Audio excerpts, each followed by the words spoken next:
in Paris and also in Europe. And she has a question for you about social life. Julie Wren is in charge of our global projects with the World Cleanup Day, with the campaign on violence. She's also a nutritionist and she's quite versed in the five pillars, and she absolutely wanted to attend your session. And we have two publishers of magazines wanting also to hear from you. We have Carmen Coroyan, who is the publisher of Ante Todo magazine, which means before else. We need to talk about this, ante todo. And also Diana Maria Georgescu, who is in Romania and who is the publisher of Women Esteem International. First question, because we have about 15 minutes maximum with you, and I really would like to dive in. Vladi A, during the course of your session, was wondering, okay, these are great advice, but A, does he apply what he says? Does he walk the walk? And you did answer that slide saying you do the bare minimum, but you are doing everything you need. But then she asked the question, and what about social life? And it reminds me a conference, and we'll stop there. It reminds me a question I heard in a conference from one of the speakers saying, do you think your social life could be working against your health? And everyone said, well, not really.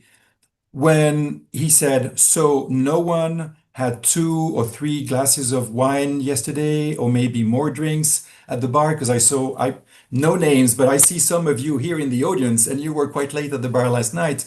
And what about being invited at friends and, taking the appetizers and then the food, and then when the host of the family says, "Oh, come on, Ollie, maybe you'd like a little more," and you're full, you say, "Oh, yes, of course, I'd love to." So, how do we cope with all of these advice when we are not out in a retreat somewhere for a whole week without phone, without worries, without stress, without work, without kids, without anything? And how do we cope with that when we're back in a stressful, functional life in a city, and especially with social functions? It's a great question. There's two parts to it. Clearly, we are the sum of the people we spend most of our time with, and if my social network have behaviors that are directly incongruent with my well-being, I will become unwell. If I spend my time with the company of smokers and heavy drinkers and people who do not move well, it's going to be a challenge for me. I'll come back to that. I think the broader piece is more the other end of the spectrum, in the fact that social isolation, and probably that key component. Most people are not suffering from an abundance of social connection. They're suffering from the exact opposite of that. We have a loneliness epidemic, and loneliness has been objectively determined to be as damaging to health as smoking. It's a true physiological mechanism, and loneliness defined by a gap between my expected social interactions and my desired and my actual. So I'm a people person, but I don't see anybody because there's been a deconstruction of my workplace.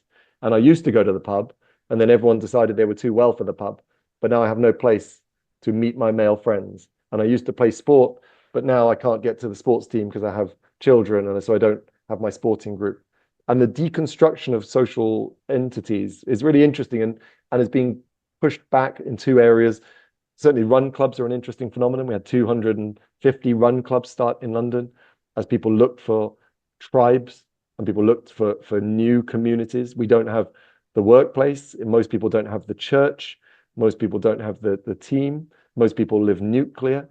And this sort of amorphous change in society means people are more disconnected, yet the opportunity of connection seems omnipresent, but the execution of that is poor. And that certainly affected male mental health as a huge thing. And male mental health is always a tricky topic because male health has been such a dominant feature, and females are finally getting their place at the table. But there is a catastrophic impact on male mental health from this. And we know the biggest killer of men under 45 is suicide. And that's an extraordinary statistic that the numbers do not make good reading, unfortunately. I think when we look at social wellness, we must reconcile it is as important as physical wellness. My ability to meet other human beings, connect, contribute, to find people who aren't in an echo chamber. 6 people who agree with me is great. six people who agree with me, 12 who don't, that's great as well. When am I bumping into communities of different diverse opinions? And people are looking for in real world experiences that allow new social integrations. The rise of social wellness is affecting the spa and fitness industry, probably led by, from a brand point of view, Remedy Place in New York City, with Dr. Jonathan Leary, which is a new meeting place built around sauna and cold and no and low alcohol drinks and community events. We're seeing 432 Wellbeing, which is an enterprise opening in Amsterdam, which again will be sauna led. We've got ARC in Canary Wharf in London, which is 60-person sauna with shared breathwork experience. So I think the bigger challenge is not falling in with the wrong crowd, it's falling out of any crowd whatsoever and seeing this younger generation isolated and lonely in a way that's never really happened before. And we're seeing our industry push into that space as a potential space and place. And you would say most gyms recognize you join for the facility, you stay for the community. No one's going to win on facility. But when I find my tribe, and group exercise rising as a result of that. So some of the market trends seem to reflect that social wellness is getting a place at the table. Vladdy, I think it's an absence of social connection that's a huge societal challenge. And I strongly believe that our role is often we attribute it to the mechanism of the thing, not the place, not the people, and I would say of at least equal value. So it's a great question. Thank you, Ollie. You did mention several times studies about men, male health. Yes. What about women? And what about especially women going through menopause or perimenopause currently? Because I will never forget Nancy Davis, the producer of the Global Wellness Summit, announced a few years ago that by 2030, there will be 1.2 billion women going through menopause with 47 million new entrants every year. And then she concluded by be ready for real global warming. Yeah. Yeah. I mean, the study difference is being corrected, but slowly. And the challenge is if I'm running a study and I have a female participation audience, the variability in their physiology happens within a 28-day cycle. So if I'm running a test on fitness, what happens if I capture half of them in the luteal phase, half in the follicular phase? So unless I'm measuring menstrual cycle, I can't be sure that their physiology is in an equivalent state. So it's more the fact that females just have a more complicated physiology. And I say that with great reverence. Females on the call, you're a more clever machine. You can make a baby, then carry around eggs outside our body. I mean, we're not overtly complicated from that regard.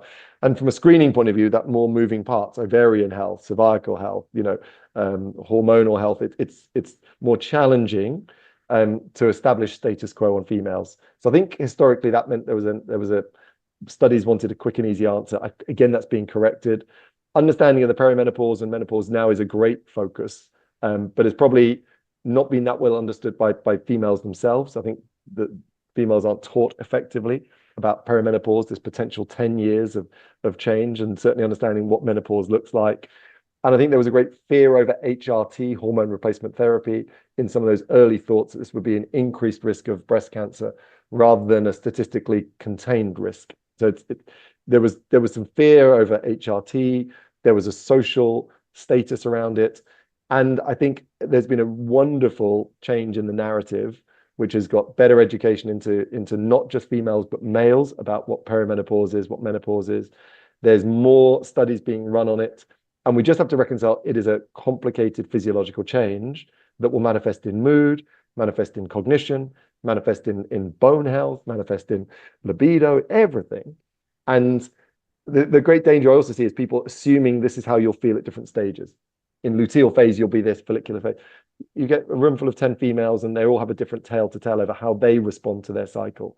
So I think what I've learned is individualized understanding of these stages, individualized autonomy on menstrual cycle tracking, and biological testing of hormones with medicalized support is what should be the new gold standard.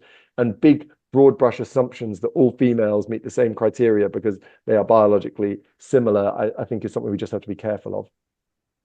Okay, thank you. Julie is asking a question, which is, what are your thoughts around the challenges we often hear about behavior in children, their IQ, and their nutrition status?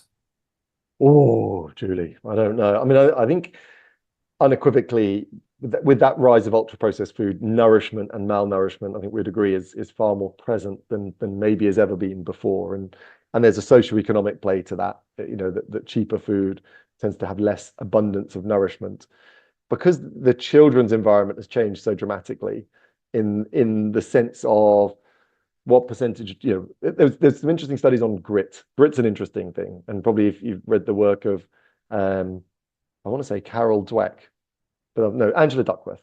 Angela Duckworth wrote a book, Grit, and in that we see grit as this ability to persevere and to persevere for a long-term goal.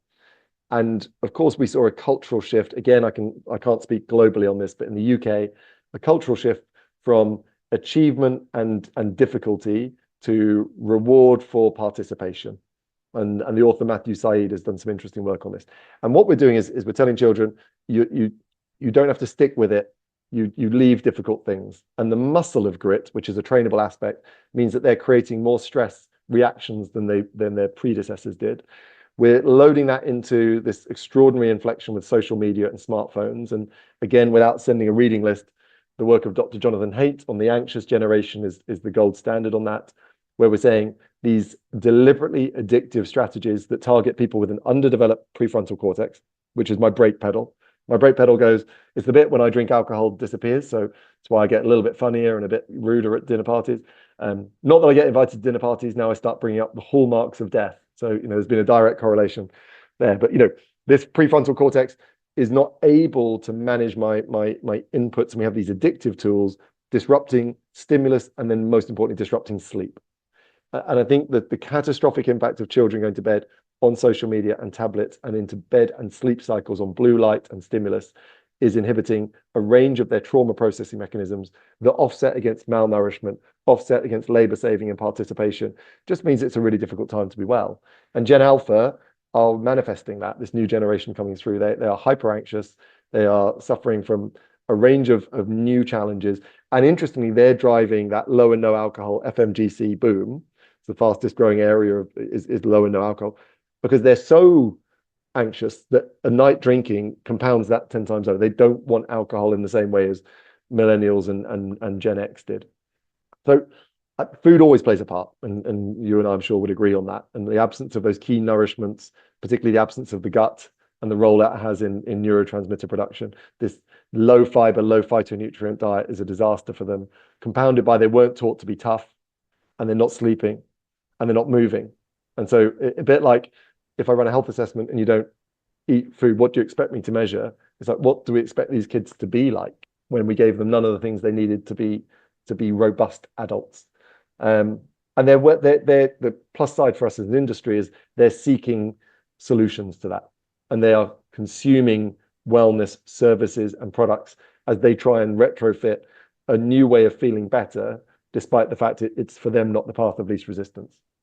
Thank you so much, Ollie. Last question from New York. Karen, who is really inspired by the Blue Zones and sees the clear correlation between nutrition, lifestyle that you are talking about with what the Blue Zones have been discussing also with Okinawa, with Sardinia, with also some villages in I think it's Costa Rica, Mexico, I could be wrong, but in that area, with people really exemplifying what longevity is through regular exercise and food and social life, an occasional glass of wine.